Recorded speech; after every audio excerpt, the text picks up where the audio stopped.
Like so many military personnel, Ryan Zintgraff's call to serve is tough to explain. He says he just has it. The choice he made to return to the military following 9/11 was an easy one. The choice he's made to continue to return ever since is natural to him. But it is the most difficult one for his family. It is a stunning spectacle. Daddy! The tearful joy of a military man surprising his loved ones. Well, let's break out fireworks! Lieutenant Commander Ryan Zintgraff of the United States Navy brings home the greatest gift of all, his life. I feel like I could run a marathon still. The Zintgraff family is back together. But if you read a little deeper, I could hear the falsely reassuring words coming from my father's mouth as he promised it would all be okay. You'll find the echoes of anger and deceit. My heart broke as I realized the man I looked up to most, who I believe could do no wrong, the only person who truly knows me better than I know myself, had just betrayed my trust and broken his word. The military reunions we're used to seeing are amazing in the moment. The struggle those families endure outside of that moment, though, are genuine. A tumbler on the national stage growing up, Mackenzie Zintgraff now cheers at Westwood High School. I saw a poster that said, "Do you want to be a cheerleader?" And I was like, that sounds cool. I'll give it a try. As she prepared to cheer her final home football game, her dad returned from Bahrain, set to surprise her prior to kickoff. This is her senior year, so I've missed some big milestones. That's one of the reasons that we put this together, to surprise her, because I didn't want to miss her last home game. Missing all the home football games is kind of a big deal.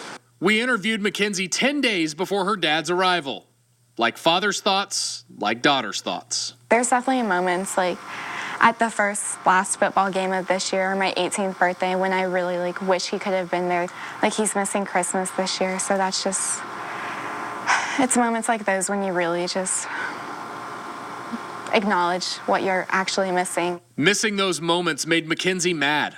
Mad enough that when she submitted her college essay on a conflict in her life and how she resolved it, she turned straight to her tense relationship with her father. My senior year was starting soon. How could he do this to me? He'd promised me that if he had a choice, he wouldn't miss my senior year. There were so many last and so many first experiences that he would be missing. That tears your heart out.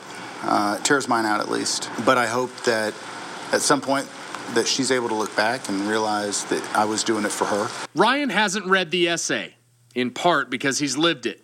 Even the idea of this surprise reunion makes the Zintgraffs hesitant. I'm scared because she's so angry. I don't know if it's going to help or hurt. I don't think anything he does at this point will be good enough unless he's here. He's going to turn around and he's going to walk out that door again. And is that going to make it worse? Is that going to be, to her, can be considered another knife in the back? I'm not too sure. I don't know exactly what to expect. It's going to be wet. Too wet, in fact. Just like their relationship, the on-field surprise between Mackenzie and her dad hits a major roadblock. Her final home game as a cheerleader is rained out. So instead, everyone scrambles to put the surprise together at a restaurant. You know, at the end of the day, this is really about just, the family, seeing my kids. It would have been fun to surprise my daughter at her last home football game. Said it was going to be wet, didn't know it was going to be this wet. Daddy! Mackenzie's brother Doug is thrilled. But for Mackenzie, the emotion of seeing her dad is overwhelming.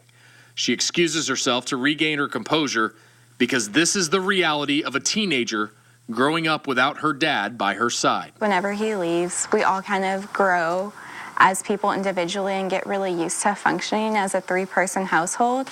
And so then when he comes back, it's always quite an adjustment trying to go back to being more of a kid rather than a second parent.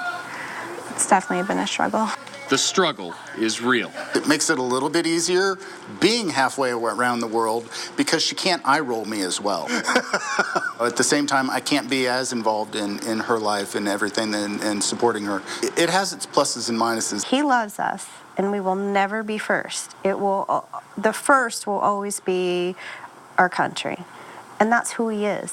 And I see what our country and our world is coming to, and we need men like that who are willing to put their life on the line. And that's just a reality that it's can you deal with it? That biting reality actually helps Mackenzie as she matures. I'm so proud of him. Honestly, like him being in the military, I think is amazing. And it sets a great example for my brother and I definitely of service and dedication and leadership. He's just taking it to the next level, kind of, which isn't shocking with him at all. Upon his latest deployment in July, Mackenzie shut her dad out. She stopped talking to him. She fought with him. My life seemed to shatter around me as I sat. Through her writing and counseling, Mackenzie is working through her biggest challenge with a smile on her face. I mean, he is coming back at some point. When a person breaks, it's an opportunity to rebuild, to become a better, stronger person. Now, unfortunately for the family, Ryan was supposed to return home in February, but that could get pushed back to May. Even so, Rachel tells me Ryan and Mackenzie left on better terms this time and says the two are talking and texting more. Turns out his surprise was helpful as they all continue to work through Ryan's absence.